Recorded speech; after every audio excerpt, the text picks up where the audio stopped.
Well, hello and welcome to Volume 9 of Drink the Music. I'm Brian here, as always, with Michaela. And Michaela, we're going to take a trip back in time. The times were simpler, the dances were less spectacular, maybe. The fashion certainly was. I don't know, the world got turned on its head by one Lady Gaga, bringing us to the fame and just some absolute bangers, I think is what the kids would say nowadays. But Michaela, Lady Gaga, she changed the world, right? She changed the world. She changed my world in 2008 when she came out with her very first album called The Fame, not to be confused with The Famed Monster, which was much later. So I think that was her third album. This I think it this was only like a year later, but it feels like an avalanche of just musical sound, mm. a cacophony of amazing genius that happened. And it felt like it was overnight. Like no one knew who Lady Gaga was. And then all of a sudden she was everywhere. Everybody wanted to see what she was wearing. She was wearing like meat dresses and weird stuff. And she had all these really cool videos. And she was like this super like power rocker, sexualized, like in her own skin, feeling really comfortable with who she was, kind of in your face sound. And I feel like that was a time, it was very important in my life because I was in my late 20s. I was just Mm-hmm. trying to get my ish together as a human, and what better way to do that than have someone like Lady Gaga whispering in your ear that you can just go to a club and dance. That's right. Yeah, we were you and I, were the same age pretty much. So we were kind of just out of college. We were starting like our own like adult lives, and here comes Lady Gaga that is coming in just owning the world, owning herself, owning all that stuff, and it was pretty spectacular. So let's get into Lady Gaga. Who is Lady Gaga? So Lady Gaga is Stephanie Joanne Angelina Germanotta, also known as Lady Gaga. She was born in New York City in 1986. Now, a teenage Lady Gaga began performing in her school theater and in open mic nights before enrolling at NYU in their collaborative arts program, which is basically like an off Broadway sort of program that she enrolled in there. But she eventually kind of dropped out of school, signs with Def Jam Records, who went on to actually drop her shortly thereafter. So what do? If you get dropped by Def Jam, you go to Sony, you start working as a songwriter, and then eventually you get signed on at Interscope Records, who help you put out The Fame and change the world. In 2006, Stephanie starts a business and personal relationship with music producer Rob Fusari, who gives her the name Lady Gaga. It's apparently taken from the Queen song Radio Gaga, so that's where the name comes from. She's in New York City. She's being told by these record executives that her music was a little too racy, a little too dance oriented, and a little too underground. You're never going to make it. So Lady Gaga says, double middles, New York City. I'm going to go move to LA. We're going to start the House of Gaga, and I'm going to craft The Fame. It's going to be released on August the 19th, 2008, and it's going to change the world forever. We actually get a sneak peek of Lady Gaga, but we're going to talk about that when we get to the album section. So that's who Lady Gaga is. That's kind of a whirlwind adventure for someone. But I Yeah. always like when I do the background on these, Michaela, and all these people, are going to like open mic nights. And I can't even like imagine, could you be like, hey, that lady that's just coming into the Grammys or whatever in an egg, I saw her at open mic night like 10 years ago. Right. That's wild. Right. Yeah. And the fact that it wasn't that long, right? Like I mean, it was maybe like 5 years, Yeah, which is yeah, it's quick. which is Yeah. not a short amount of time, but that is an incredibly short amount of time considering there are some people that have been in this business for 20, 30 years, right? Who've Mm-hmm. been just now getting that kind of recognition and fame. And it really speaks, I think, to her talent and her just genius and unwillingness um, to be told how to market herself and how to create her music, which is really a really cool theme that she has embodied in some of the other things that she's done in the movies that she's done and things like that. I think that Mm-hmm. whole idea of, hey, I look this way and I'm unapologetic about who I am and the way I was born and my body, and you should be too, and just being that kind of rock of confidence and being true to yourself is one of the things that has made her so iconic um, over this period of time. But I gotta say, I bet anybody who listened to her in an open mic knew that she was special. I can't Mm-hmm. imagine her ever being like that like this mid-range. I think she was probably always incredibly spectacular, and that's why her projected kind of soaring success happened so quickly. That's true. Yeah, you don't get to be Lady Gaga if you don't have the persona of Lady Gaga down in your soul. So let's do this, Michaela. Let's mix up a cocktail. And apparently, if you're Lady Gaga, you have your own kind of specialty cocktail, and that's what we're going to be mixing up today, along with something from her dad's bar. So that's going to be pretty fun. So let's do this. Let's take a quick break, and we'll be right back to get our drink on. So Brian, Lady Gaga's dad apparently owns a bar in New York City. It's called Joanne's Trattoria. Yeah. I like the And sound of that. it's, yeah. So if we do a drink the music tour, which I think we should do, I mean, I really think that that is something that we should That's take true. advantage Yeah, of and go. I agree. We should stop there and get a couple drinks, stop Mm-hmm. in on the old dad and say, thanks for creating one of the most amazing musical icons possible. Yes. Hello, And have some hello, drinks hello, because they look Father tasty. Gaga. Hello, Father Gaga. Yeah, yeah. Joanne's Trattoria. That sounds pretty good. You're Yeah, probably Father you're Gaga. prob you're probably if you're a Lady Gaga fan, you're probably familiar with Joanne. That's the name of a later album. Maybe we'll talk about someday. Who knows for sure? And yeah, this Trattoria sounds pretty cool. I saw this article about it, and it kind of lists through like the Lady Gaga themed like cocktails and mocktails that they have there. And I wanted to just make mention of this one. If you're a fan of Lady Gaga, if you're like a fanatic, you got like Swifties, right? That are Taylor Swift fans, but Lady Gaga, you are lovingly termed monsters and little monsters, right? So we got a little monster mocktail here, which sounds pretty good, pretty fun, pretty simple. So let's do this just over some ice. It's just a blend of orange juice, pineapple juice, apple juice, with a couple of dashes of grenadine to, redden it up just a little bit, and then an orange slice. That seems like a pretty simple mocktail. You probably, if you have a kid, I guarantee you have all three of those juices in your refrigerator right now. So go ahead and mix one of those up. That sounds pretty good. That sounds refreshing, and you could totally jazz that up with whichever adult libation of choice that you want there. But yeah, that's the little monster. I thought that that was fun when I was reading the that article there, so I definitely wanted to make mention of that. But then Lady Gaga apparently has her own signature go-to drink, which is great. If you're going to be world famous, musician, actress, fashion icon, a leader of the whole world, groups of people. You should have your own cocktail, Michaela. I think so. I mean, I'm only sorry that we didn't come up with it. But it's True. probably something that she's been drinking for a while. Maybe I don't know. I would love to know the story of how this cocktail was Mm. created. If it was something that she just liked or somebody made it for her. Um, This seems if like the anybody knows, let us exact know.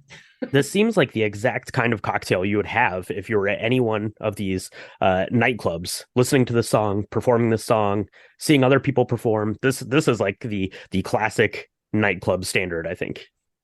Yeah, for sure. And All it's right, really well easy to let's make. and it's really easy to make. Absolutely. So let's go ahead and do this. Probably if you're making this up, you're out at some fancy swanky nightclub. They're probably going to put it in a plastic cup. Go ahead and do that if you want, but throw some ice into a glass, and then you're going to put in, I don't know, a shot of vodka. Top that up with some cranberry juice, and then give it a nice healthy squeeze of lime put in there. So just vodka cranberry with some lime. That's simple. It's going to be good for the vocal cords, I guess. If you're a singer, that's nice. It's going to be low calorie. Got to look good if you're walking the runways, I suppose. That's good, and it's going to be refreshing. It's going to be cool. I really like this, Michaela. Vodka cranberry it's fine. I actually like cranberry juice quite a bit because it's real tannic and bitter, and I kind of like those flavors. But the lime, that healthy squeeze of lime really comes in and kind of cuts through like the sweeter aspects of the cranberry. And I don't know, this is pretty good. I like Yeah. this a bit. Yeah, I hadn't had it with lime before, and we should definitely say use fresh lime juice for this one. True. Don't skimp on it Mm-hmm. because it's really going to add to the brightness, kind of the brightness of it. I wouldn't use any super duper special like super expensive vodka for this. I don't think you need to. But Mm-hmm. this, I mean, it is light. It's very refreshing. It's something that you could drink a lot of.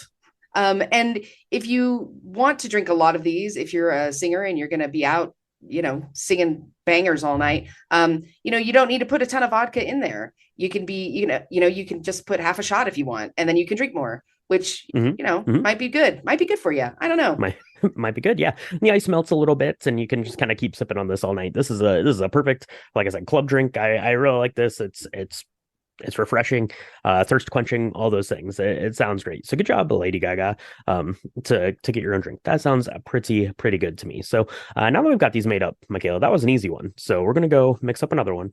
We'll take a quick break and we'll be right back to chat about the fame. So as I mentioned at the kind of intro to the episode, we actually get a preview of Lady Gaga before the fame, and that's going to come with the first track. So number one, Just Dance, featuring Colby O'Donis. So this was the first single, and it actually released 2 months prior to the album, which made it eligible for a Grammy that year. So it actually got nominated for a Grammy before the rest of the album. And Poker Face got nominated for its Grammys, which we'll talk about here in a minute. So I think that that's pretty good. It actually did not win the Grammy for best dance song, I believe is what it was nominated for. It lost to Daft Hmm. Punk's "Harder, Better, Faster, Stronger." Also a good song. So let's see. So Lady Gaga had written this song actually for the Pussycat Dolls, who passed on it, which was a bad move. Bad move of Pussycat Dolls. But to that end, I think I definitely kind of get that because if you're listening to Just Dance, her kind of voice and vocals kind of echo through this, and you have Akon comes in who kind of is echoing her, so it gives it kind of this dance harmony sort of feeling, which I guess is Hmm. what you would get from the Pussycat Dolls, right? Being this girl group. Speaking of Akon, Akon was recorded to do the third verse, but they actually distributed the record to places, and then the studio recalled those records and re-released it with Colby O'Donis doing the third verse. Akon still stays in through the verses with Lady Gaga, but it's Colby O'Donis there on the third verse. The song is about getting drunk at a club, which is fun. I love kind of the positive outlook and self ownership of the song. Where are my keys? I lost my phone. I like that. I love the way it sounds. I love the way it starts this album, and I love the song.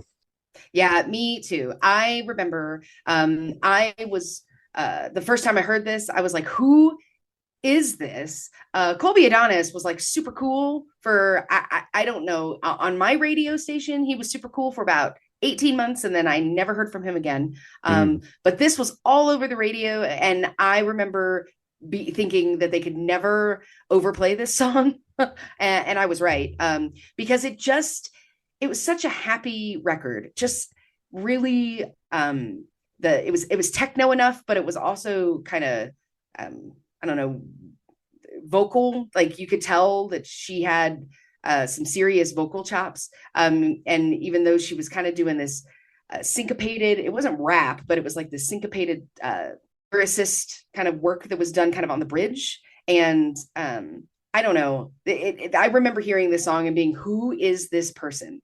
And I imagine that a lot of people did, because this was the first of a few of the singles that came out of this album that skyrocketed Lady Gaga into fame. mhm. Yeah, absolutely. It definitely did skyrocket her into fame, and being kind of that lead single. Like I said, it introduced the world to her.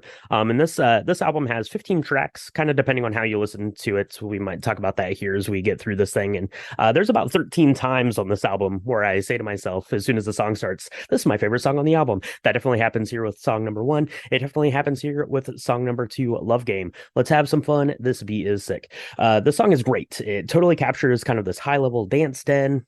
I just, I picture Lady Gaga like going to like growing up in New York City all the time, just like the places she would hang out in. The song is way over sexualized, kind of like Madonna in that sense, because I think it's done less for like the shock value of it being over sexualized. And that's just who Lady Gaga is, and is very in tune with that aspect of herself, which is amazing. I really like the chorus in Love Game. Let's play a love game. Do you want love or you want fame? And I think of when I think of Lady Gaga, at least especially on this first album, this is what I kind of identify her with the most. This sounds to me the most of like what Lady Gaga would like go on to become, kind of in a Mm-hmm. sense. And I think that it really kind of gets really captured when we get to the Fame Monster, which came out after this, is kind of like an extended version of this. But Love Game is what I think of when I think of who Lady Gaga was or would be on this first album. Yeah, yeah. I really think that Love Game, it was the perfect, and I think it was the second single that came out. Um, I think that this was the perfect follow up because, and again, I feel when you start listening to this album, you think that they've just kind of put all the hits at the front of the album, which is not really the case.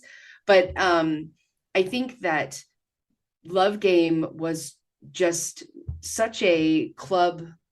I always thought of being in a very dark club filled with like smoke, and it would be something called like the cell block or the something that was very just like gobs of people, and everybody Hmm. is just not throwing stuff, but like throwing down on the dance floor, and the big like kind of guttural hook that she does, right? It's Hmm. very, I don't want to say masculine, but powerful. It's very much like she's owning herself and she's owning what she wants. And hey, it's okay to want to touch someone for a minute. Like I really loved that idea of this song. Hmm. And she even says in interviews where she's like, men do this stuff all the time and no one pays them a second thought. I talk about riding on someone's disco stick and y'all are losing your minds. Like I'm a Hmm. rock star and I am, Sure. and if it's okay for Poison to have done it 20 years before this,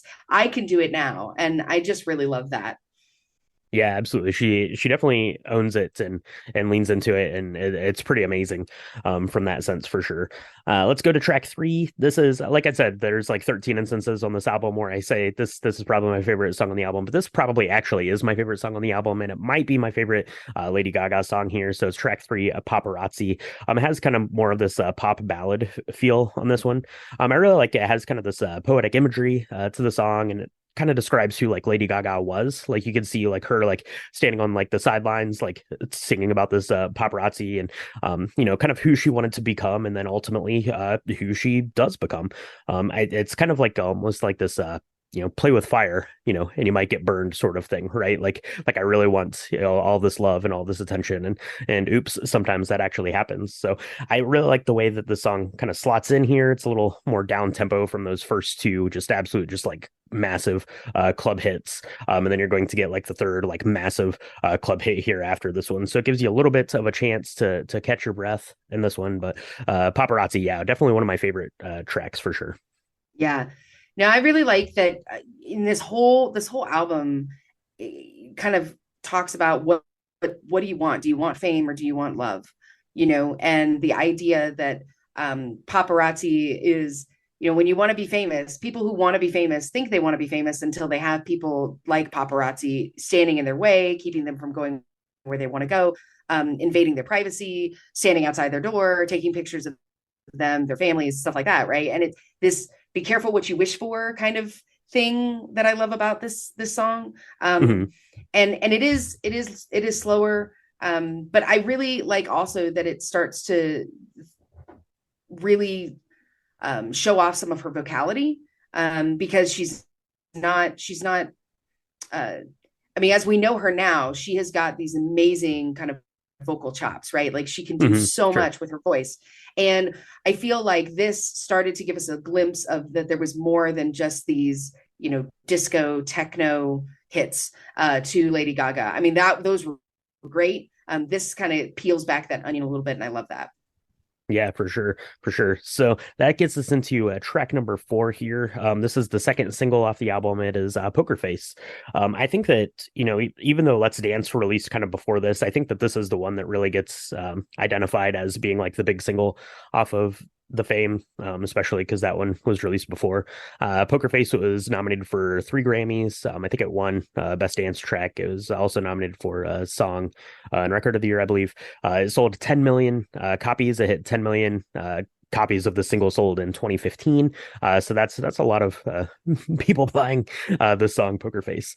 I really like this one. It's more of like an industrial rock and roll sort of song than the other ones, which are a little bit more synthy, techno kind of things. And the lyrics here again are overtly sexual. That is kind of one of my favorite parts or favorite things about Lady Gaga here, is because if you read anything about Lady Gaga, especially like around this time, and all the big brains and like the music industry and reporters and all of that, people way higher level than us, Michaela, are trying to like understand Lady Gaga. What is she getting at? And they're asking her about Poker Face, and she's just like, Are you serious? It's about sex. What what are you talking about? What there's no higher level than that. This is me singing about sex, and I like that. And yeah, I mean, and again, I think that there's a whole group of people that kind of came into their own. And we talked about, we were in our 20s kind of when this album came out, right? Like being like, hey, that's okay. Like it's all right to like it and want to talk about it and sing about it and have that be a part of your identity. Hmm. Um, but I do find it so I find it very patriarchal, and maybe that's wrong with me. Maybe there were a lot of female executives that were also trying to figure this out, but pretty sure all the girls knew what this song was about. Pretty sure we knew what they knew what this was about. Uh, so this one is one of my favorites as well. I feel like this Hmm. whole, probably 75% of this album, a song would come on, I'd be like, yes, love this song. And it's just, again, when you listen to it in the order of the album rather than just picking apart the singles, first of all, you're basically going to listen to the whole album anyway. Sure. But it feels like it's very top loaded, and it's just because this album was so good. I mean, there's a reason why it was nominated and won the things that it did. uh, Hmm. a stroke of genius on this too, because the idea of poker face, it's kind of a fun play on words, but also poker face usually means you can't tell if someone is got nothing when they're playing poker, or if they really think that they've got like all the trump cards and they're going to win the game. And in a relationship where you're really into someone and they aren't telling you that, they aren't showing you that, even if you're in this highly sexual relationship with somebody, um you know you don't want them to know, you don't want to give away your feelings that you're really into them. That's right. And vice versa. I really like that it is um it yeah, I really like that part of it. And the fact that it was sexual. I mean, girls, I don't know. I felt really hot in the clubs when this song would come on. I'd be, raising my vodka cranberry, being like, yes. Yeah. So, There you go. Absolutely. So that is Poker Face, and it gets us into like this weirdest turn on the album. I think like it's almost jarring, but we get into track 5 here, AA, Nothing Else I Can Say, which was a single in a lot of places, but not here in the United States. I do like this song. It's kind of this fun bubblegum pop song, which would have felt in place in the 90s, or maybe it would feel like in place like on a Katy Perry record, which tends to kind of pay a lot of homage to that sort of thing. But it feels like so out of place here in this because it's coming right after Poker Face, which we just talked about. It's coming right before A Beautiful Dirty Rich, which is going to be a lot of that same kind of thing, this more industrial, edgier sort of thing. So like mhm. AA to me, it's almost kind of like this daydream sort of thing. Maybe it's like the song you're singing like after you've like hooked up in Poker Face or something, or maybe it's what you're like singing to yourself as you're like getting ready to go out to the club and tear up the city for Beautiful Dirty Rich, which is the next track. But I don't know, it's a good song, but it feels real weird and real out of place to me right here. Yeah. It's kind of this meet cute goes bad, right? Where it's like, Hmm. you were amazing, but I looked at this other person, and that's there's, what do you want me to say? I don't know. I feel like maybe you looked at that person, you sang Poker Face, y'all banged, and now like, Yep. what are you gonna say about that? I don't know. I feel like this was very bubblegum pop for me. Hmm. And so I like it. It's very catchy. It's a good tune. But I thought it was very kind of surface level compared with some of the other uh, deeper kind of tracks. Even though the deeper tracks are very disco, techno, dancey. I think this one was probably the lightest one for me. Yeah, for sure. Absolutely. And then it gets into this more searing kind of thing in track 6, Beautiful Dirty Rich. It starts with kind of this deep compressed vocals before it turns into like this almost like rock and roll disco kind of a song, which I like quite a bit here. I really like kind of the messaging and theming of Beautiful Dirty Rich. It's kind of it's empowering and kind of minimalist in the message here, right? It's basically saying that we all want to be rich and beautiful, and in our own ways, we are all rich and beautiful, and it's okay. to want that and to be that and to own that. And that's a message that Lady Gaga gives throughout this album and throughout the entirety of her career, starting here, 15 years ago. So yeah, Beautiful Dirty Rich is a song I like quite a bit, and I really like the sound of it, but it sounds so strange coming off of AA, I do have to say. Yeah, no, I That's what totally I agree have to with you say. there. I do have something else to say. That yeah, that's I have that to say. I always like the idea of what dirty rich means.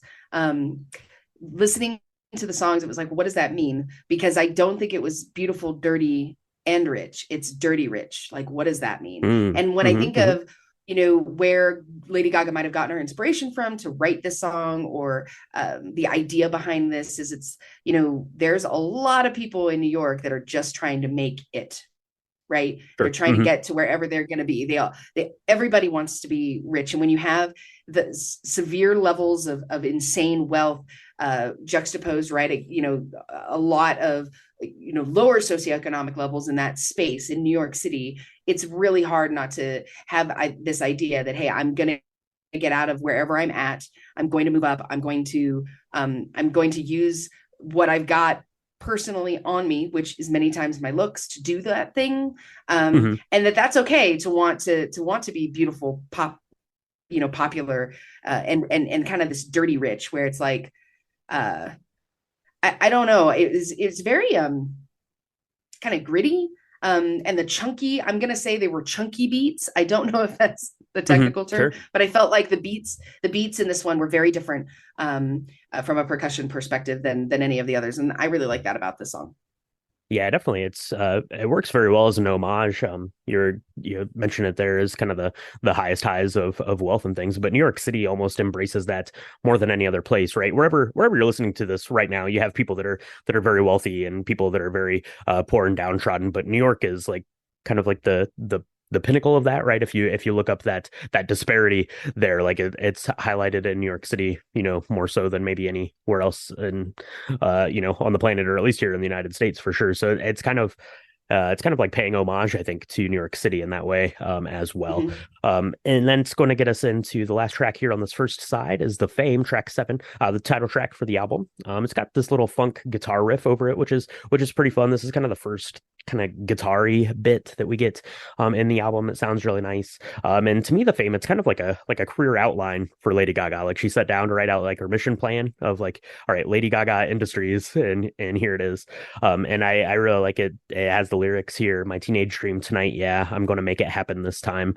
And yeah, it's like I said, it's just kind of outlining like Lady Gaga, like to herself and to the audience out there. These are my things, and we're about ready to start on this journey together. So let's go. Yeah, yeah, I totally agree. I mean, I think this really encapsulates the kind of the theme of the album for me.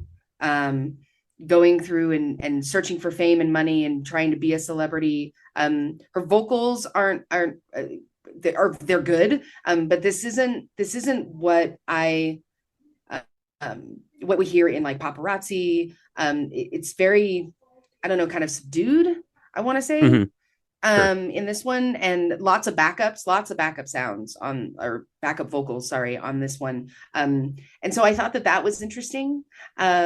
And maybe it's just me being too symbolic, where this is really, like you said, her outline of how she's going to do this, but it never made a single in America, at least that I knew about it. I think it did in Germany.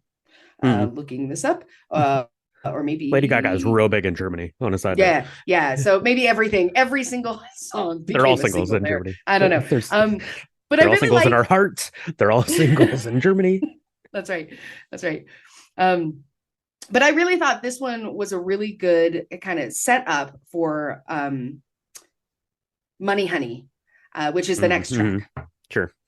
Yeah, Yeah, for because that sure. one was a lot more like sassy and sexy, and yet like also bubblegum pop, but less bubblegum pop than AA, right?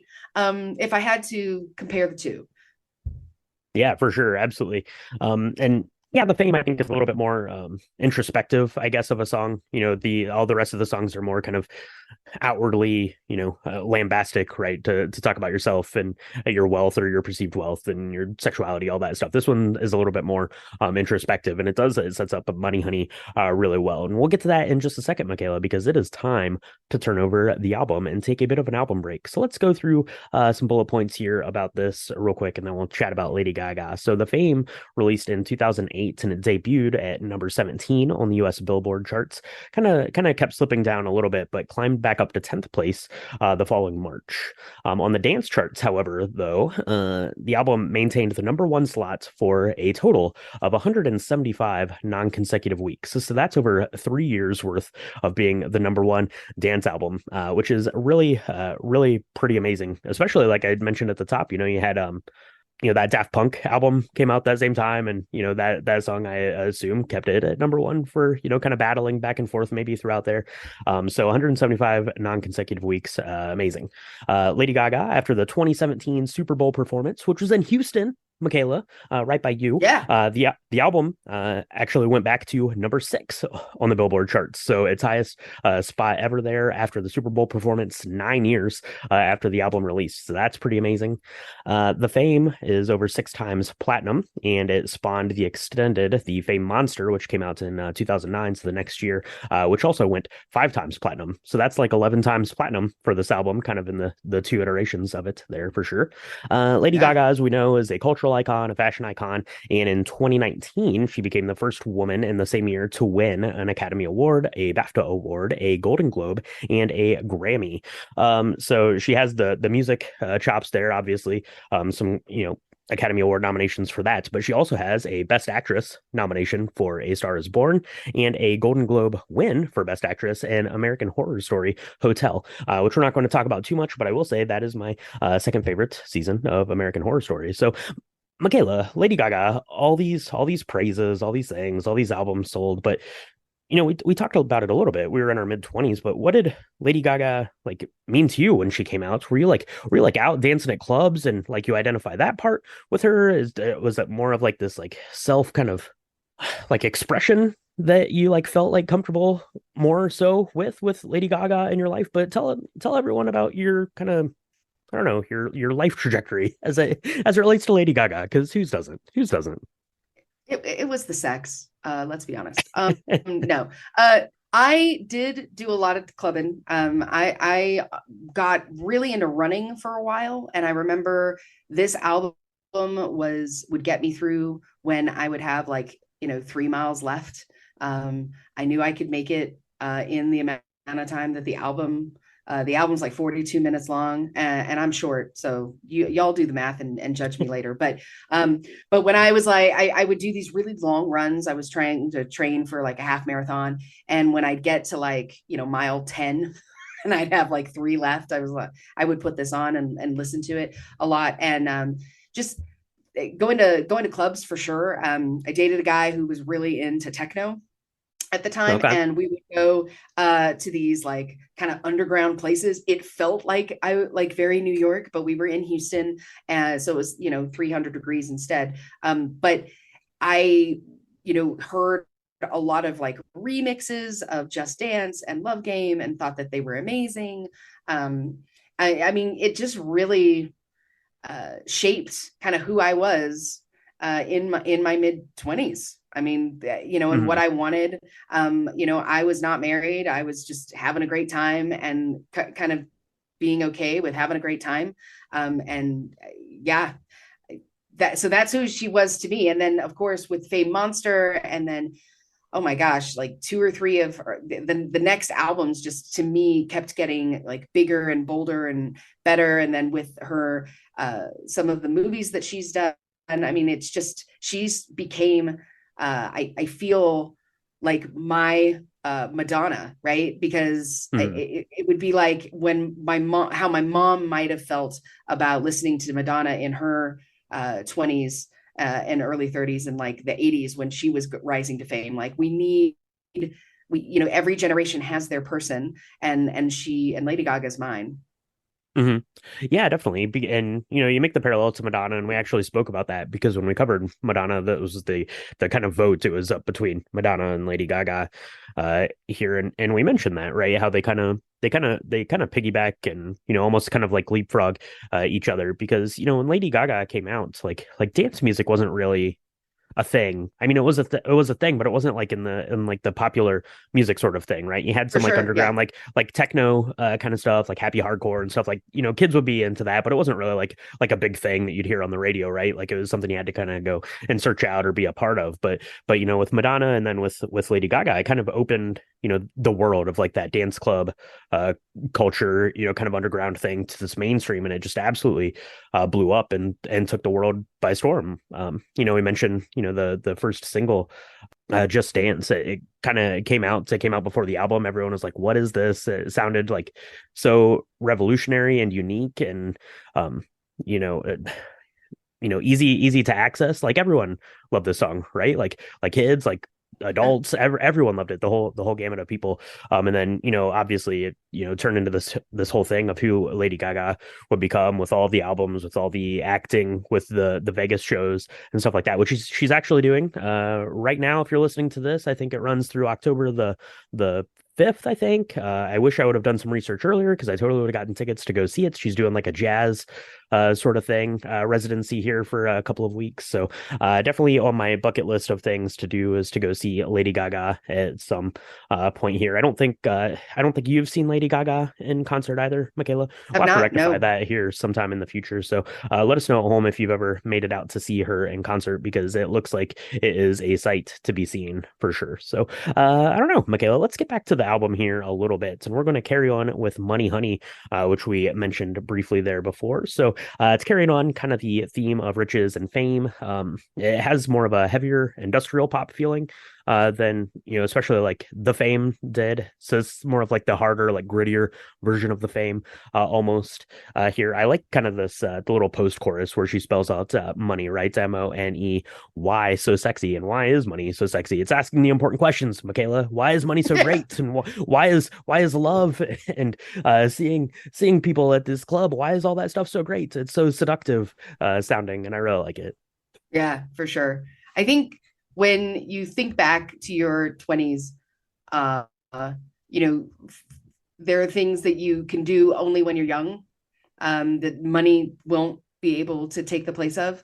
Uh, and so it's that dichotomy to me of like being young, beautiful, and rich, like what that looks like. I don't know. I really liked Money Honey. And I obviously I was listening to this in the car, so I didn't realize about the album break. But I think that these are really the Fame and Money Honey kind of are hmm two sides to the same coin kind of thing. And so I really like the way that they were placed, because if you listen to it, it sets it right up for it.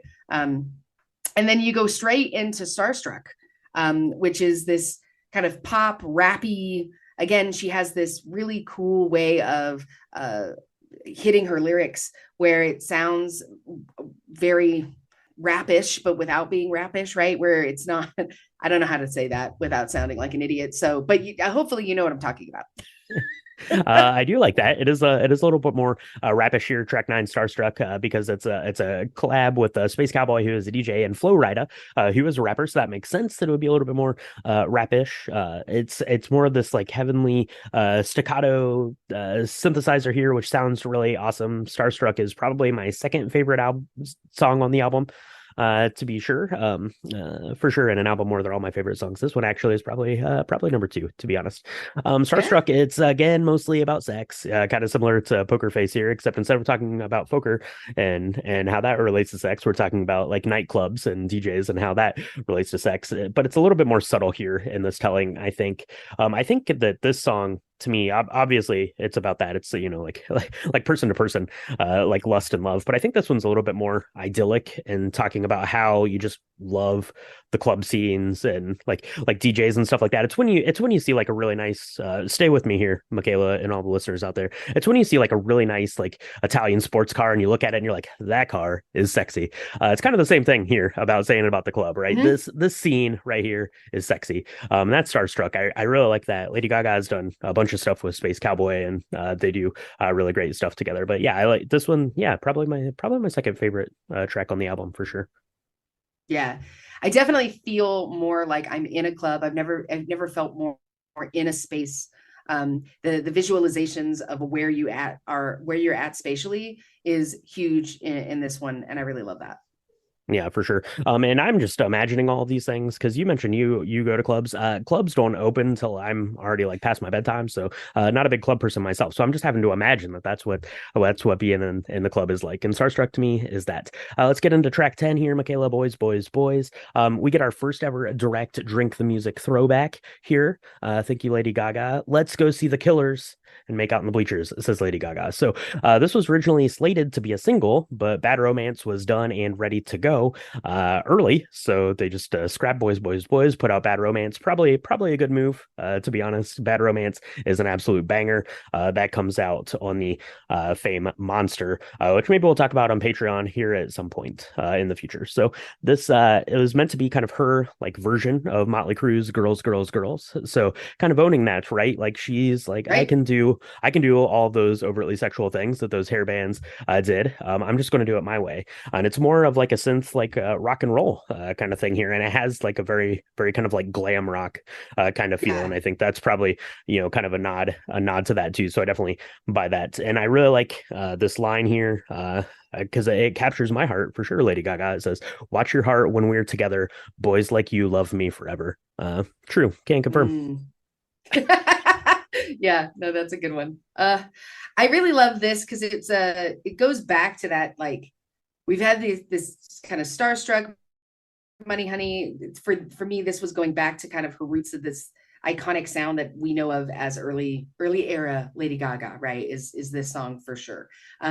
It's got everything that she is and does, right? It's got the good, really like fun lyrics, it's overly sexual, it's very poppy, um, and it's got that disco kind of like techno verb to it. Yeah, love this song. It's yeah, it's I can't say it's my favorite because I've already said that 3 times. So You can say it up to 13 times because there are some songs that are not my favorite on here, and that is track 11, Paper Gangsta. Not my favorite song, I say right here.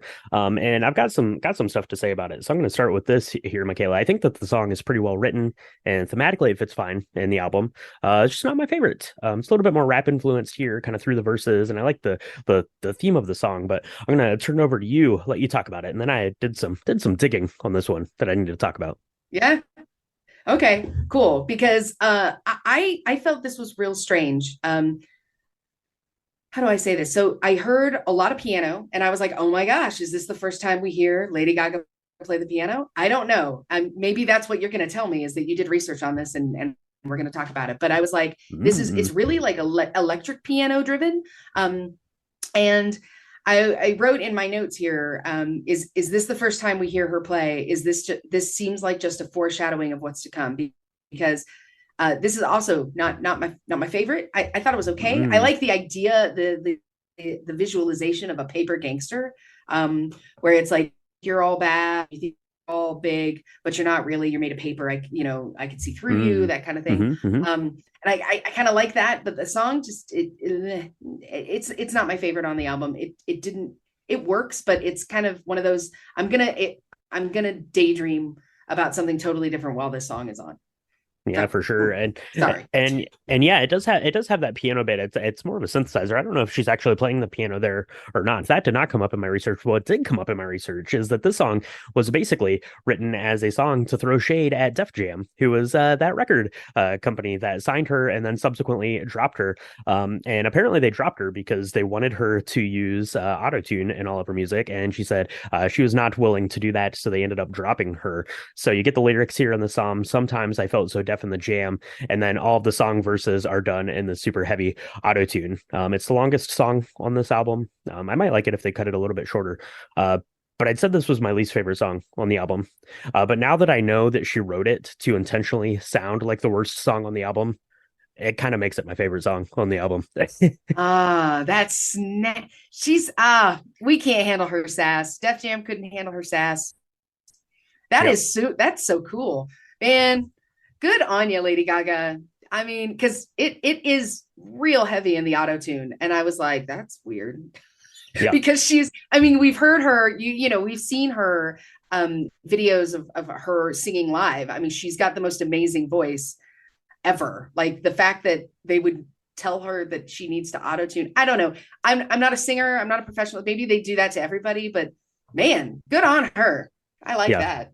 Yeah, I love that you just dedicate an entire song to just you know, thumbing your F nose you, Def Jam. at the people, yeah, that turn their back on you. I love that. So I love that so much. So not my favorite song, but also my favorite song. So that's track 11, and it gets us into Brown Eyes, which definitely is probably the first time we get more of this piano Lady Gaga stylings that we're going to get. Yeah. That leads her into doing her jazz show right here in Las Vegas as we're recording this right now. So it's a piano ballad. It's got this very sharp guitar power chords in it, which is fun.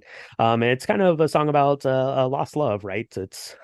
And it's definitely this glimpse into the musical talent that Lady Gaga has, right? You listen to the first ones, you're like, okay, Lady Gaga, pretty good. She's good at these dance club things, but now you're like, oh, okay, there's all these other things that she can also bring to the table. She sounds pretty great. It's I like it's kind of playful in a way. It's kind of self-deprecating in a way, right? She has the lyric there. I guess it's just a silly song about you. That's a lyric on this album that I've always really liked. And I think that, the song is pretty simple, but it's almost kind of personal and intimate feeling in a way. And maybe it's because it's softer. She's playing the piano and she's, like I said, self-deprecating a little bit, because the rest of the album is basically about partying and hooking up. But this one's a little bit more personal, I think. Yeah. Even clubbers can experience a depth of affection and love with That's someone with right. brown eyes. I mean, When the that sun's that out, you can. right. When we've had our vitamins and we've had plenty of water. Yes.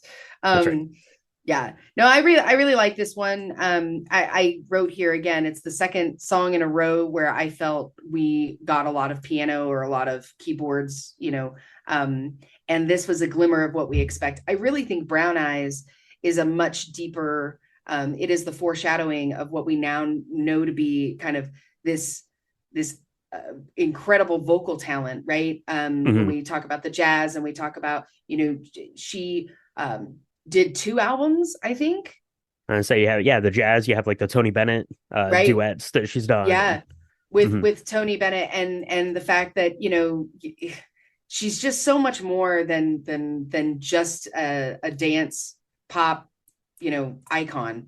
Mhm. And we really start seeing that in this song, I feel like. And it's kind of a shame that there aren't more of these kind on the album to showcase that, but I also think that that was a really good decision on her part, because all the others made huge splashes as singles. But Mhm. this is really, I feel like this is the heart of where she is, right? There's this theme throughout her career, that I've seen for whatever that's worth, of Mhm. being like, look, now that I have your attention, here's what I really want to say. Here's what I really want to show you. Here's where I really want to take you as an artist. And, she needed to get our attention. She managed to do that beautifully. But then this is like a sneak peek of what's coming down the line. And I really love that. Yeah, absolutely. Brown eyes to me, that's an excellent point. I had it here in my notes too. It kind of is almost like sowing the seeds for what we would get with, Mm-hmm. the next actual album, Born This Way, which I think is probably a better album than The Fame, to be honest, if I'm going to rank them in terms of, kind of objectively what I think about the album. But certainly you don't get there without this one. So let's get into the next one here. Is I Like It Rough. It's kind of a self-reflective, scathing kind of song. It actually piggybacks really well off of Brown Eyes, I think, because it's talking about in Brown Eyes, the love that you lost. Maybe this Brown Eyes character was the real love, right? The one you should have been with, but you woke up one day and you'd kind of blown that because you have these self-destructive tendencies to basically pursue the wrong guys or the wrong relationships, kind of thing. The song's pretty simple. It has more of this dance music, kind kind of feeling, but I like it as kind of like an echoed response, a little more scathing than Brown Eyes. Yeah. I mean, also, I think the lyrics where I'm in the bedroom with tissues when I know you're outside banging, and then I won't let you in because it's a hard life with love in the world, and I'm a hard girl. Loving me is like chewing on pearls. I mean, I think that this is also part of it where when she's saying I like it rough, certainly there's a sexual connotation there, but I think deeper than that, it's making sure, I'm not going to let anybody dim my shine. She says that as well. I'm gonna be with people that know my worth, and that means like letting you go or hurt or being with you for a while and then having that end. That's fine, and that's brave and also really hard on your heart because you take chances and then you can get used and spit out, and that's no fun either. And I kind of like that part of the song too. And Hmm. it's encapsulated in this really poppy kind of very heavy synthesized uh kind of pop dance rock thing. Hmm. Yeah, and it was something we talked about on the Killers album a couple weeks ago. I kept mentioning, but it's the same kind of thing, right? Like David Bowie kind of tropes, right? Like you have the song that's really like upbeat and happy, and it makes you want to go out and dance, but like the lyrics are really, kind of, very very introspective, very vulnerable sounding. And to that stance, the song I Like It Rough is a really good one. Let's get into track 14 here. We're nearing the end. Summer Boy. It's kind of like Summer Lovin', that song from Greece there, but this one's a wee bit sexier, I will say. There's a really cool guitar riff in here, and it's kind of like the bubblegum pop vocals have come back from that earlier like AA song, but this one's far edgier and fits to the album a lot more, I think. So I kind of like through the bridge section, she does kind of this like seductive like walk kind of thing where she's walking like just kind of speaking out the lyrics. The tempo's falling off a little bit, and you just like this whole thing is basically just about her leading this guy on all summer. It's a good one. It's a good tune, Summer Boy. It is a good one. It definitely had more, like I just put rock licks, then more rock licks, and then more rock licks. I More think I wrote rock that like three licks. times. Yeah. Yeah, Yeah, I mean, hey there, summer boy, let's go for a drive. Take me for a ride. Never gonna close our eyes. I mean, you know, I'm not saying you shouldn't lead people on, but this is a real fun song. It's a fun song to drive to when you're driving yeah. around. If you're on a highway, it's a good one. Well, there you go. Absolutely. Can So confirm. that is Summer Boy, and that leaves us with one track left, kind of depending on how you got this album, Michaela. So 2008 was a year where you might have downloaded this on iTunes, or you might have went and bought the CD of this, right? The world was your oyster still then. If you're getting it now, you're definitely getting it on iTunes, probably, unless you're having the vinyl, which is available to you. You can also get this. They released this on USB, which is amazing because you can still buy it. They had it on Amazon. It was $50, and it's like a little like chibi version of like Lady Gaga, and it's a USB stick. It was $50. It was on Amazon. Go buy it, or send me one because it looks awesome. So, but if you got this album on iTunes, then it came with track 15, Disco Heaven. So I'm going to go out on a limb and assume that you listened to Disco Heaven in the car. I listened to it on the airplane. So let's talk about this one. So it was released on all the international editions as well as the iTunes edition, and this one literally is a disco song, right? Disco Heaven. It's a straight up disco song. I Yeah. like this. I think it's kind of like this loving like tribute piece because I don't know. It kind of does fit in with the themes. I mean, it definitely fits in with the themes of the album. It musically, the composition of it sounds a little bit different, which is why I think it was kind of a hit or miss on whether you might have gotten this version of it. But I think it's kind of like a postscript love letter to the places that Lady Gaga went to in New York growing up, learning how to be Lady Gaga, basically. So it's a love letter tribute to the places that molded her, shaped her, influenced her, and inspired her. And then these were the same people and places that would embrace her and give her the superstardom and help her change the way that people thought about what music superstars were. Yeah. I don't think I'm going to be able to say anything better than what you just said, Brian. I think that this song totally reminds me of like the real disco music of old. Very classic. Like you could actually hustle to it. Hmm. I may or may not have done that while I was listening to this album, just for the sake As of long as fun, you weren't obviously. driving, no I was driving not and shuffling. driving. Well, no, no, no, no, none of that. But uh, I I think this album, this is the perfect cherry, like or bookend to this entire album, because I think you're right. I think it is a love song for all of the things that kind of brought her to this point. And this, when you think about disco music, good disco music, it gets a really bad rap now, right? Everybody loved it, and then everybody was like burning their disco albums for a while, and I don't quite understand that, because disco was a time where it was like super cool to dance. Everybody loved to dance, and that was okay. It was a very sexualized dance. Everybody thought that was okay. Like, it was just a really iconic time, and it's kind of Hmm. sad that it ended, and it got the bad rap that it did. And I was so grateful that in some ways Lady Gaga brought that back to us, because that is something that I think the world really needs, is that human connection. And Hmm. I really love how she talks about that in Disco Heaven, where Yeah. it's this kind of ethereal place where you can dance and be in a club, and uh it's not techno-y, because this has definitely got that hustle and flow kind of vibe, but Hmm.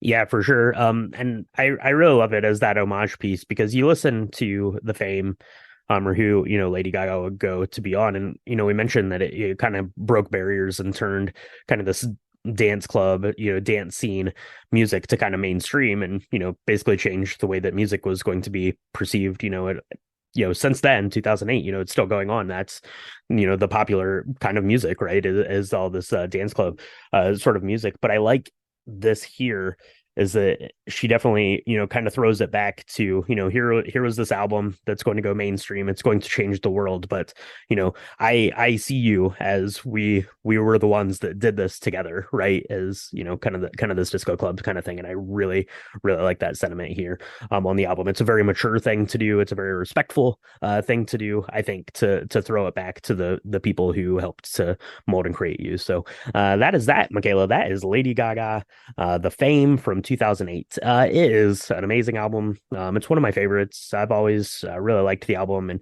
like I said, it's 15 tracks, and there's about 13 times when the song starts. And I'm like, oh yeah, this is my favorite song on the album, for sure. But what was it like going back and re-listening to this, Michaela? You said that you were in the car and you put it on, and obviously you'll hear, from time to time, Poker Face or Paparazzi or Just Dance will come on. If you're at somewhere, Just Dance will come on, and it's awesome. It can never be overplayed. That's kind of the magic of it for sure. But what was it like going back and listening through the whole album again?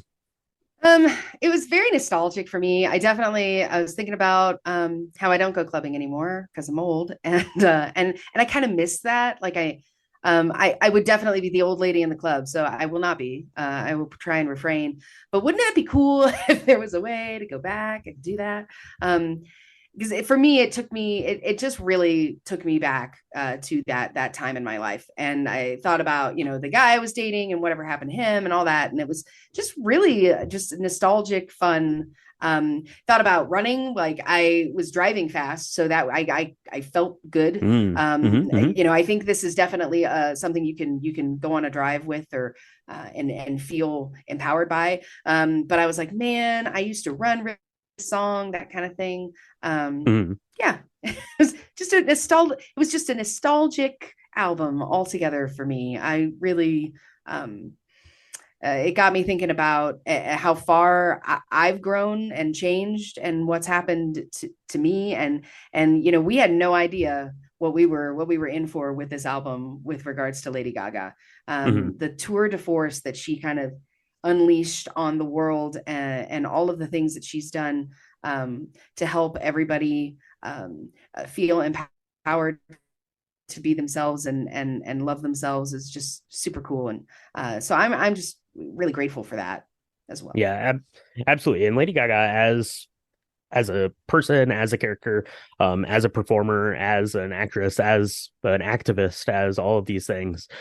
is highly curated. Her genius is next level. It's not even just the music and all of that. And we mentioned how this album really kind of broke down barriers. A little behind the scenes here. My in-laws are in town visiting, so I was writing up my notes yesterday, and I asked my mother-in-law what if she had any comments about Lady Gaga's 2008 album, The Fame, and she says, "I like Lady Gaga. I was just listening to her and Tony Bennett's album yesterday. It's really good. It's one of my favorites. So there you go." And I asked my wife, who is a fan as well, and I asked her what she thought about The Fame, and she said that it was life changing. And yeah, that's generational differences there, but everyone has kind of these very strong thoughts and feelings and emotions about Lady Gaga. So everything that you've ever thought about her, everything that you've ever loved that she's done, everything that you've ever hated that she's done has been highly curated by the House of Gaga for you to respond that way, I think. And that's amazing to me. So that is it, Michaela. That is Lady Gaga. The Fame from 2008. Thank you, everyone, for tuning in. If you have made it out to see Lady Gaga, I want to see pictures of that or your concert experiences. If you were surrounded by little monsters at the concert, which might be scary or it might be exciting. I don't know. I want to know that stuff so I can prepare myself mentally for when Michaela and I take Drink the Music on the road and go see Lady Gaga somewhere, somehow, some way. We'll just drop into the House of Gaga out in California and say, hey, what's happening? We can chip in here with some ideas. I don't know for sure.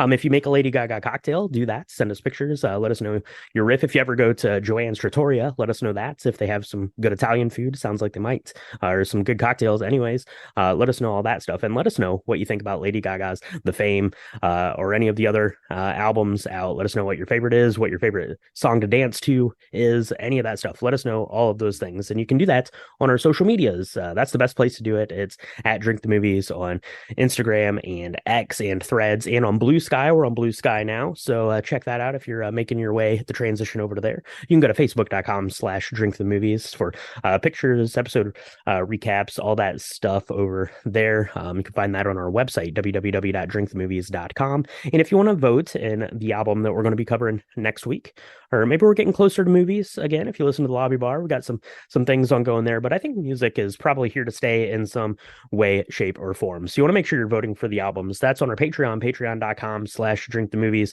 Go vote, bonus content, all that good stuff. Michaela, that's where they need to connect with us. Where do they need to subscribe, like, review, share with friends, all those things? You can find us on Apple Podcasts, Spotify, Good Pods, anywhere where Spotify podcasts are distributed and supported. If you're whatever you're listening to right now, there is a subscribe button. If you're liking what you're hearing, you want to hear more, we do 2 drops a week. We're super excited to be doing Drink the Music. It has been really fun. We're going to continue to do Drink the Music no matter what, in some shape or form. But we do that on Thursdays. We do our deep dives, and then on Mondays we do our lobby bar, which is super fun. And we hope you're enjoying it. If you're liking it, tell your friends, leave us a review. It really helps us get all the Drink the Movies, Drink the Music stuff out there. Super overwhelmed and love the community that you all have created, bringing cocktails and both of those art forms together. Absolutely, absolutely. So that was a fun one to talk about, Michaela, but I have to admit, I am a little bit tired, not from going to the club, but just imagining what being in a club until like 2 in the morning. I can't even handle that, but I can handle another Lady Gaga cocktail. So let's do this. Let's go mix up another one, and we'll talk to everyone next time on Drink Drink the the Music. music. Just dance. It'll be okay. Yeah, I Just found out she says dance. Red One, which is the guy's name, and not Red Wine, which would have been better. Maybe, I don't know. Red wine at the club. Yeah, fair point. Stain your dress. Bad idea.